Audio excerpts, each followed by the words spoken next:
ஓம் சத்குருவே சரணம். வாத்தியார் மகராஜிக்கு ஜெய். குருவருளால் காலரகசிய பதிவேட்டில் பார்க்கக்கூடிய விஷயமானது ஒரு விசேஷம், சிறப்பு அப்படின்ட்டு சொல்லலாம். நம்ம எல்லாருக்குமே இது என்ன அப்படின்ட்டு பார்த்துட்டிங்கன்னா, நம்ம ஒவ்வொருவருமே நம்மளோட நட்சத்திரங்களோட தன்மைகளெல்லாம் நிச்சயமாக தெரிஞ்சு வச்சுக்கக்கூடிய ஒரு விஷயங்கள் தான் இது.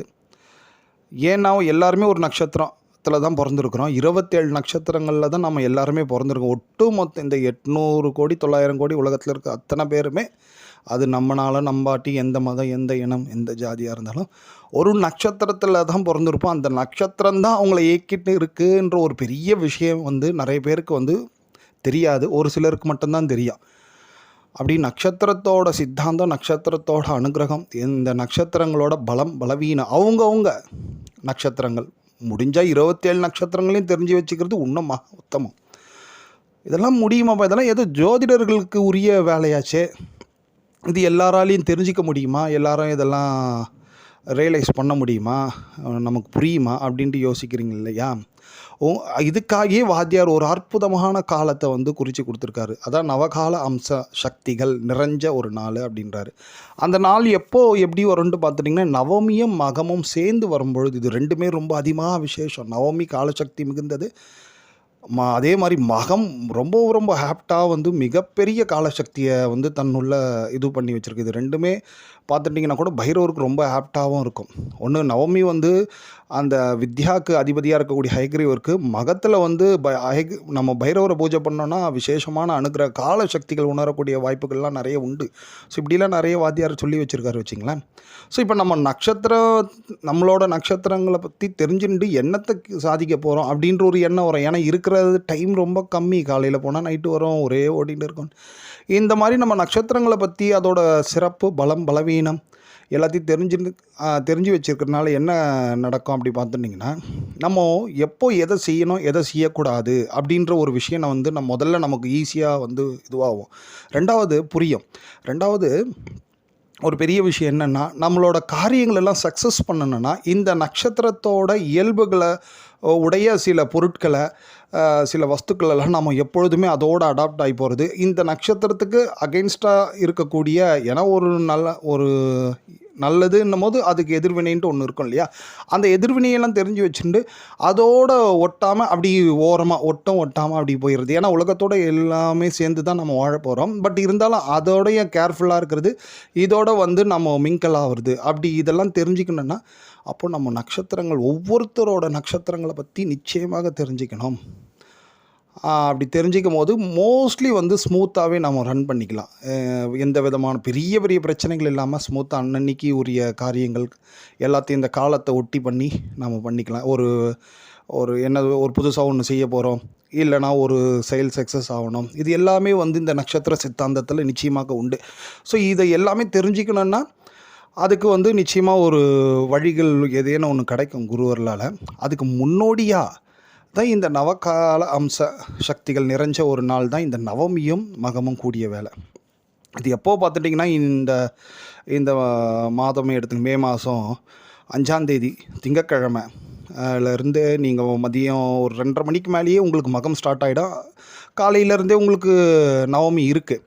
பட் ஆனால் இப்போ நம்ம என்ன குறிப்பாக பண்ணணும் அப்படின்றது மட்டும் பார்த்துக்குவோம். நிறைய இதுக்கு டீட்டெயில்ஸ் இருந்தால் கூட ஒன்றும் இல்லைங்க.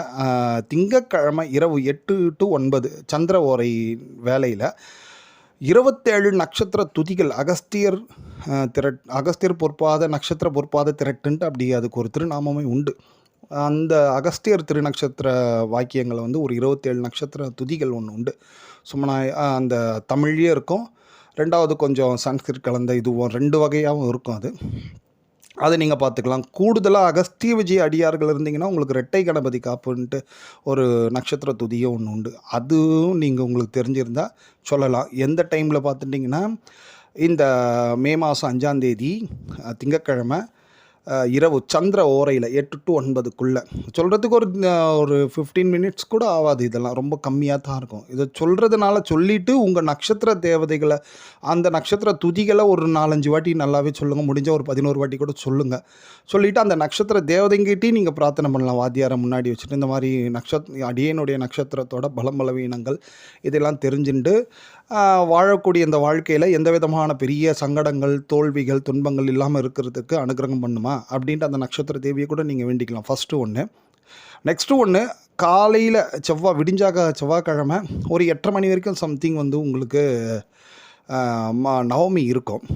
பட் மகம் வந்து அன்றைக்கி ஒரு 3 மணி வரைக்கும் இருக்கும் செவ்வாய்க்கிழமை. பட் ஆனால் அந்த காலையில் 8:30 மணிக்குள்ளே உங்களுக்கு வாய்ப்பு கிடைச்சதுன்னா பக்கத்தில் எங்கேயாவது ஜெகதாம்பிகா, உலக நாயகி, ஜெகம், பூலோகம், உலகம் அப்படின்ட்டு சம்மந்தப்பட்ட திருநாமங்கள் உடைய பூமீஸ்வரர் சம்திங் ஓகே தான். எங்கேயாவது உங்களுக்கு அக்கம் பக்கத்தில் ஒரு தெய்வங்கள் இருந்தாங்கன்னா அவங்கள போய் பார்த்துட்டு ஒரே ஒரு விளக்கு போட்டு வந்துடுங்க. அவங்கக்கிட்டேயே இந்த நட்சத்திரங்கள், நம்மளோட நட்சத்திரங்களை தெரிஞ்சு காரிய வெற்றி, எந்த காரியத்தை எடுத்தாலும் தோல்வி அடையாதபடிக்கு இருக்கணும். அடியனுடைய வாழ்க்கையில் யாருக்கும் துன்பம் தராமல், நம்ம வெற்றி அடைகிறோன்ட்டு மற்றவனுக்கு துன்பம் கொடுத்துடக்கூடாது. ஸோ அந்த மாதிரி யாருக்கும் தீங்கு விளைவிக்காமல் அடியனுடைய வாழ்க்கையில் எல்லா விதமான வெற்றிகளையும் அடையணும் அப்படின்ட்டு அவங்கள பார்த்து கூட ஒரு விளக்கு போட்டு பிரார்த்தனை பண்ணி வச்சுங்க. இது 2 காரியம் தாங்க. ஏன்னா செவ்வாய்க்கிழமைன்னும் போதே பொதுவாக பூமி, உலகம், லோகம் இந்த சம்மந்தப்பட்ட தெய்வங்களை வழிபாடு பண்ணுறதே விசேஷம். பட் அதில் கூடுதலாக நீங்கள் பார்த்துட்டிங்கன்னா இந்த ஒரு விஷயம் ஒன்று உண்டு. எதுன்னா இந்த நவமியும் மகமும் சேர்ந்துருக்கும். ஸோ ஆனால் முதல்ல வந்து நம்ம திங்கட்கிழமை இரவு சந்திர ஓரையில் இந்த பூஜையை பண்ணிடணும், நட்சத்திர துதிகளை சொல்லிடணும். தென் மறாவது நாள் போயிட்டு இப்படி பண்ணிவிட்டு வந்துடுங்க. பூமி சம்மந்தம் இல்லை எங்கேயுமே கிடைக்கலப்பா, அக்கம் பக்கத்தில் இல்லைனாலும் பரவாயில்ல, அவங்கள நீங்கள் நினச்சிண்டு நீங்கள் ஜஸ்ட்டு 2015 சம்திங் ஒரு புக்கில் கூட அந்த ஜெகதாம்பிகையோட படங்கள்லாம் இருக்கும், துதிகள்லாம் கூட இருக்கும். நீங்கள் சும்மா பூமி சம்மந்தப்பட்ட துதிகள் ஏதாவது இருந்தால் கூட நீங்கள் செவ்வாய்க்கிழமை காலையில் விளக்கேற்றி வச்சுட்டு வீட்டில் கூட சொல்லுங்கள், ஒன்றும் தப்பு இல்லை. இதை சொல்கிறதுனால என்ன கிடைக்குன்னா, இந்த நவகால அம்ச சக்திகளோட அனுக்கிரகம் கிடைக்கக்கூடிய இந்த மாதிரி அபூர்வமான நாளில் நம்ம இந்த மாதிரி பூஜை பண்ணுறதுனால நிச்சயமாக அவங்கவுங்க நட்சத்திரங்களோட விஷயங்கள் வந்து நிச்சயமாக தெரிஞ்சுக்கலாம். குருவர்களால் நம்ம வந்து இந்த நட்சத்திரங்களை பற்றின விஷயங்கள், இந்த நட்சத்திர சித்தாந்தங்கள், அப்புறம் அந்த நட்சத்திரத்தோட இந்த சில பாதகம், சில நன்மைகள், இதை பற்றின வகுப்பு மாதிரி ஒன்று ரெடி பண்ணலான்றதும் குருவர்களால் முயற்சி பண்ணிட்டு இருக்கோம். நீங்கள் எல்லோரும் சேர்ந்து இந்த மாதிரி பூஜை பண்ணுறச்சே நிச்சயமாக அதுக்குரிய வாய்ப்புகள் ஏதேனும் கிடச்சிதுனாலும் நம்ம அந்த மாதிரி ஒரு வகுப்பு அரேஞ்ச் பண்ணுவோம். அது உங்களுக்கு டிஸ்கிரிப்ஷனில் அந்த நம்பர்லாம் போடுவோம், யாரை தொடர்பு கொள்ளணுன்ட்டு. அதை நீங்கள் பார்த்துக்குங்க.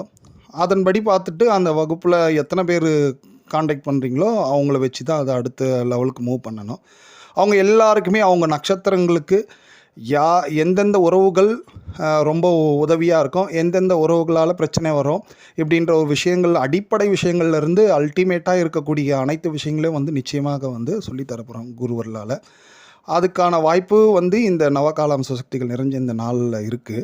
அதனால் நீங்கள் இதை பூஜை பண்ணிக்கோங்க. பூஜை பண்ணிட்டு நமக்கு வாய்ப்பு நிச்சயமாக கிடச்சிதுன்னா, பிரபஞ்சமோ வாத்தியாரோ நமக்கு அனுகிரகம் பண்ணாங்கன்னா நிச்சயமாக நம்ம அந்த நட்சத்திரங்கள் எல்லா 27 நட்சத்திரங்களை பற்றியும் நிச்சயமாக தெரிஞ்சுக்குவோம். குறிப்பாக அவங்கவுங்க நட்சத்திரங்களை பற்றி முதல்ல தெரிஞ்சுட்டா அவங்க செய்யக்கூடிய அனைத்து வேலைகள், அனைத்து செயல்கள்லையுமே நிச்சயமாக வெற்றி உண்டு. ஓம்.